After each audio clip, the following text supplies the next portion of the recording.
बहुत समय पहले की बात है। उत्तर भारत के एक छोटे से गांव का नाम था सूरजपुर। यह गांव हरे भरे खेतों, कच्ची गलियों और मिट्टी की खुशबू से भरा हुआ था। सुबह होते ही गांव की औरतें कुएं से पानी भरने जाती, बच्चे तालाब में खेलते और बूढ़े बरगद के पेड़ के नीचे बैठकर कहानियां सुनाते।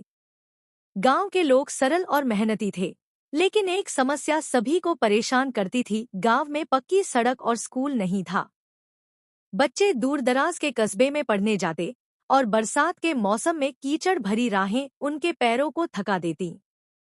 अक्सर लोग कहते, काश हमारे गांव में भी स्कूल होता और पक्की सड़क बन जाती। इस गांव में एक लड़का रहता था, आनंद। आनंद सिर्फ 12 साल का था, मगर उसके सपने बहुत बड़े थे। वह हमेशा कहता, पढ़ाई ही हमें आगे ले जा सकती है। अगर हमारे गांव में स्कूल होगा तो किसी को बाहर नहीं जाना पड़ेगा। आनंद रोज नदी किनारे बैठकर अपने पुराने किताबों से पढ़ाई करता।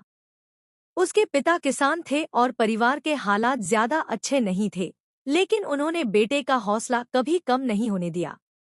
एक दिन गांव में भारी बरसात हुई।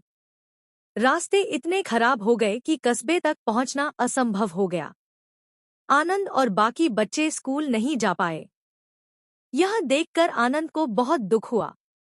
उसने सोचा, क्यों न कुछ ऐसा किया जाए कि गांव में ही पढ़ाई शुरू हो सके।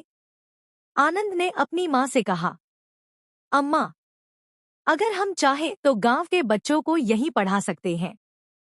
हमारे पास बरगद के पेड़ के नीचे जगह भी है। पहले तो माँ हंस पड़ी, लेकिन जब उन्होंने बेटे की सच्चाई और लगन देखी तो बोली, बेटा, पढ़ाई का दीपक जहाँ जलता है वहाँ अंधेरा कभी नहीं रहता। तू कोशिश कर, भगवान तेरे साथ है। अगले ही दिन आनंद ने अपने 3 दोस्तों सीमा, रमेश और गुलशन को इकट्ठा किया। चारों ने तय किया कि वे छोटे बच्चों को रोज शाम को बरगद के पेड़ के नीचे पढ़ाएंगे। आनंद पुरानी किताबों से पढ़ाता, सीमा बच्चों को गिनती सिखाती और रमेश चित्र बनाकर कहानियां सुनाता। धीरे धीरे गांव के और बच्चे भी जुड़ने लगे। माता पिता ने देखा कि उनके बच्चे अब पढ़ना लिखना सीख रहे हैं, तो वे बहुत खुश हुए। कुछ महीनों में बरगद का पेड़ गांव का पहला खुला स्कूल बन गया।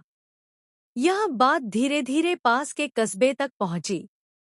एक दिन वहां से एक शिक्षक, माधव सर, गांव आए। उन्होंने बच्चों को पेड़ के नीचे पढ़ते देखा।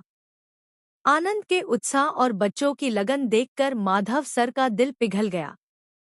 उन्होंने गांव वालों से कहा, आपके बच्चे बहुत होनहार हैं। अगर आप सब मिलकर थोड़ा थोड़ा सहयोग करें तो हम यहाँ एक छोटा सा पक्का स्कूल बना सकते हैं। गांव के लोग पहले हिचकिचाए, क्योंकि उनके पास पैसे कम थे, लेकिन आनंद ने सबको समझाया, अगर हम आज थोड़ा त्याग करेंगे तो कल हमारा गांव रोशनी से भर जाएगा। हर घर का बच्चा पढ़ पाएगा। आनंद की बात सबके दिल को छू गई। किसान ने थोड़ा अनाज दिया, बड़ी ने लकड़ी का दान किया और कुछ लोगों ने अपनी मजदूरी का समय लगा दिया।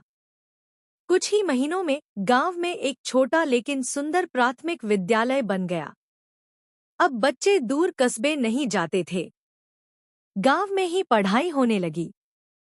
स्कूल की दीवारों पर रंग-बिरंगे चित्र बने, आंगन में नीम का पेड़ था और बच्चों की खिलखिलाहट पूरे गांव को जीवंत कर देती। आनंद का सपना अब सच हो गया था। गांव के बुजुर्ग कहते, यह सब उस छोटे लड़के की मेहनत का नतीजा है जिसने अपने गांव की तस्वीर बदल दी। समय बीतता गया। आनंद बड़ा होकर शिक्षक बना और उसी गांव के स्कूल में पढ़ाने लगा। उसके पढ़ाए हुए कई बच्चे डॉक्टर, इंजीनियर और किसान बनकर गांव का नाम रोशन करने लगे। गांव सूरजपुर अब सबके लिए एक मिसाल बन गया। लोग कहते, अगर दिल में लगन और हिम्मत हो तो छोटा सा गांव भी बड़ी बड़ी मंजिलें पा सकता है। यह कहानी हमें सिखाती है कि बदलाव के लिए बड़ी शक्ति या पैसा जरूरी नहीं होता, बल्कि एक छोटे बच्चे का सपना और पूरे गांव की एकता ही नई सुबह ला सकती है।